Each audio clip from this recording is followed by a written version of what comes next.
Hello everyone and welcome back to another Bimmer Fixer video, and in this video I'm going to be showing you how to change out your rear parking sensor on your e60 or e61. Now the way to diagnose if you've got a fault is firstly you'll get the warning on the dash, and also you'll have a flashing green light on the PDC button or the gear shifter.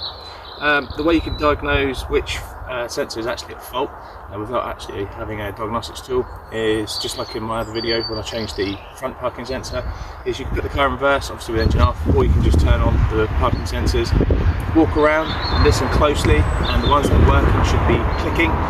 The ones that aren't clicking are faulty ones. So in this case I've got an intermittent fault with this one. It just seems to be when it's raining or there's a lot of water. We've had so much rain here in the UK as always, but even a lot for us, and it seems to have worked its way into this sensor. So I'm going to show you how to take off the rear bumper and to unplug and switch out this parking sensor. It's fairly simple.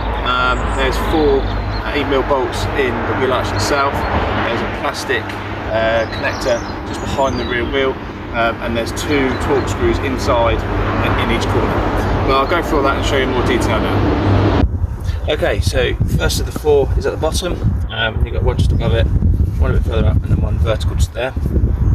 Now because they're in the line of fire of the back wheel and all the rubbish that comes off the back wheel, it can get quite corroded and damaged, so give them a clean off as best you can, and also make sure the socket is fitted over the screws best as possible, or the bolt as best as possible, because if you start rounding it off, you're going to be in a bit of trouble. You can remove the back wheel to make life a bit easier for you, but it is possible with a small enough socket and ratchet to get in there. So like I said, the first one's in there. I've given a bit of a clean off as well. So that one's come off okay. Just to give you an idea what it looks like in the state of it.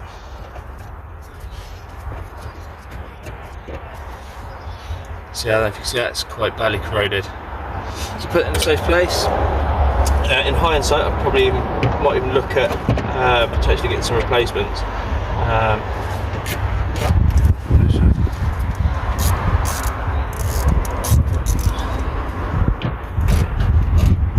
So this one's quite badly corroded.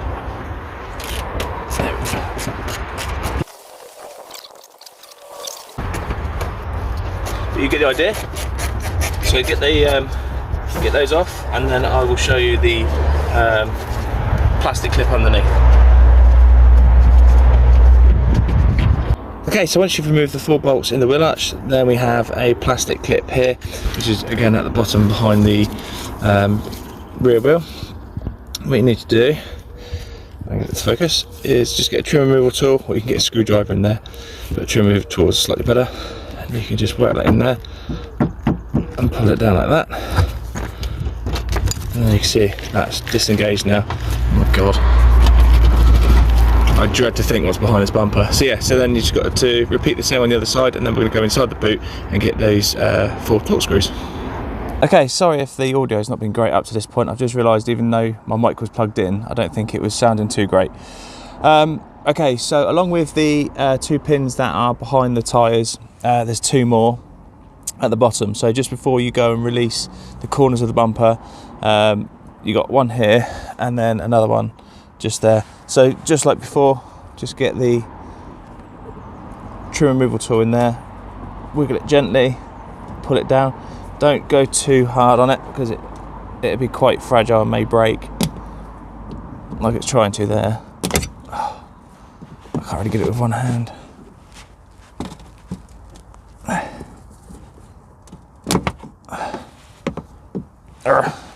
Right, I will battle this and then get it down, and then I'll show you after it's out. Okay, so once all the 4 bolts have been removed from each wheel arch and that plastic clip at the bottom, we then got to remove the 4 torque screws, 2 in each corner in the boot or in the trunk. Now we need to gain access to them by removing the quarter panels here. So there's one here and one here.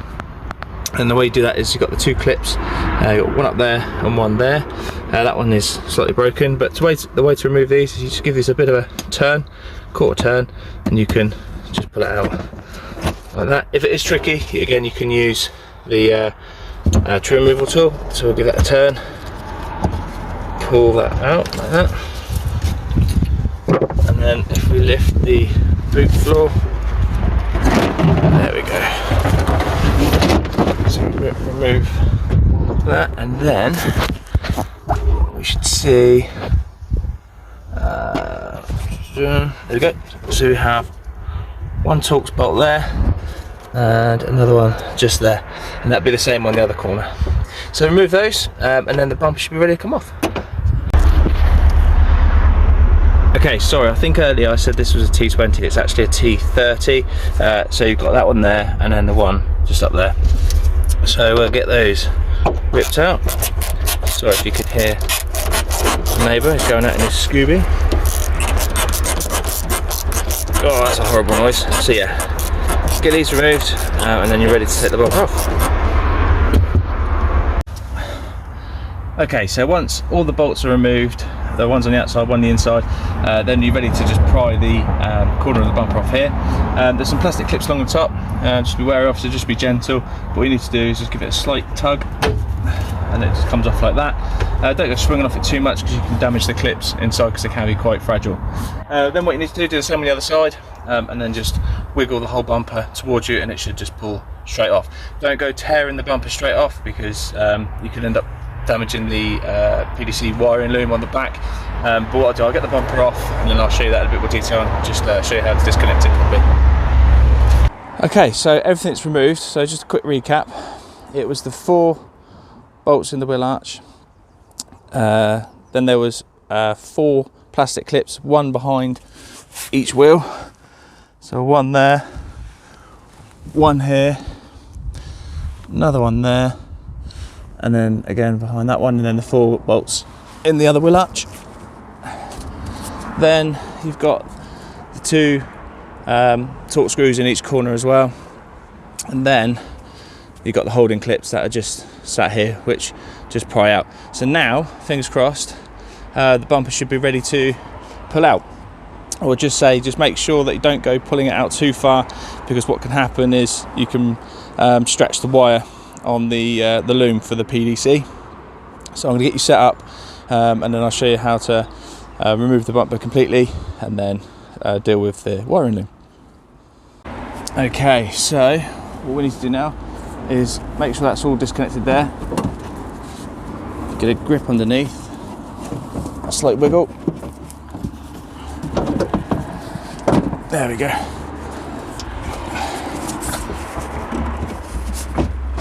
Same the other side. You come up in close. Right, so behind, I don't know if you can see there, so the wiring loom just clips in there, so just disconnect that there, and then you can see the loom for the parking sensors runs along the bottom here. Here's our trouble one. This is the one we'll just change out now. But yeah, it's a bit grubby, so while I'm in here I think I will give it a wipe down. Just seeing it, I saw that, I thought it was bent out. I think that's normal. So yeah, so I'll get you set up again, and then I'll show you how to actually remove the sensor. Okay, so this is our intermittent faulty sensor. So what we'll do is we'll unplug it first. Excuse me. There's a little tab there, a little clip on the end. Just push that down and give it a wiggle. It's probably not been off in 15 years. There we go. And then there's like these little tabs here that you can see, so you just prise those apart.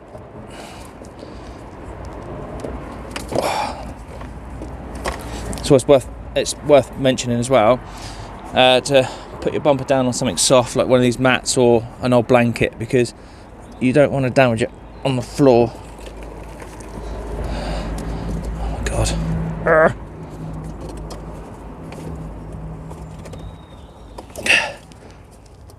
That is well and truly stuck in there.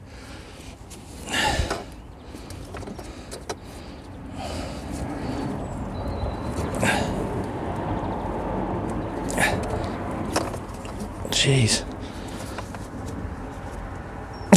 Right, give me a couple of minutes and then we'll get that off. Okay, that was typical. As soon as I turned the camera off, this old one actually came out. So, remove the old one. This one is, it is used, but it's relatively new. The car this was put into, it was replaced after an accident, then it had another accident. So then it was broken for parts, so I got it off of that one. So although it's used, it's new, and it's an original BMW one. So what we need to do is we just pop that in, making sure that it's the same orientation as the old one. Give it a push, reconnect the wire like that. Now what we'll do is, let's go and test it.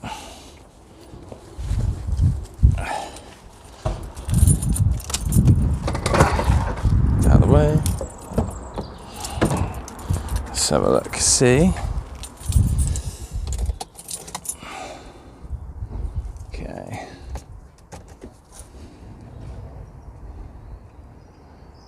That's looking good. No warning on. And we'll just push the... There we go.